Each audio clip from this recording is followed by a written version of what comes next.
కీర్తనల గ్రంథము 2వ అధ్యాయము. అన్యజనులు ఏలా అల్లరి రేపుచున్నారు, జనములు ఏలా వ్యర్థమైన దానిని తలంచుచున్నవి.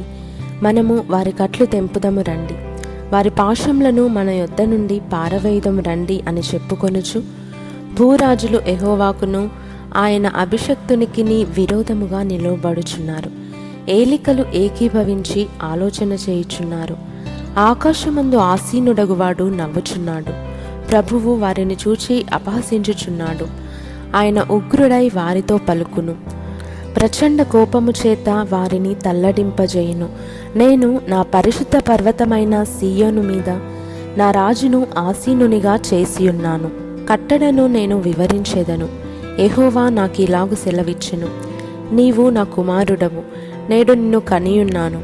నన్ను అడుగుము, జనములను నీకు స్వాస్థ్యముగాను, భూమిని దిగంతముల వరకు సొత్తుగాను ఇచ్చెదను.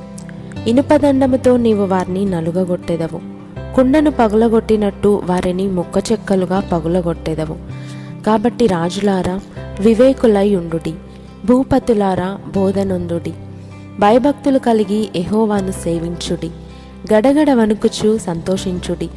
ఆయన కోపము త్వరగా రగులుకొనును. కుమారుని ముద్దు పెట్టుకొనుడి, లేని ఎడల ఆయన కోపించును. అప్పుడు మీరు త్రోవ తప్పి నశించెదరు. ఆయనను ఆశ్రయించు వారందరూ ధన్యులు.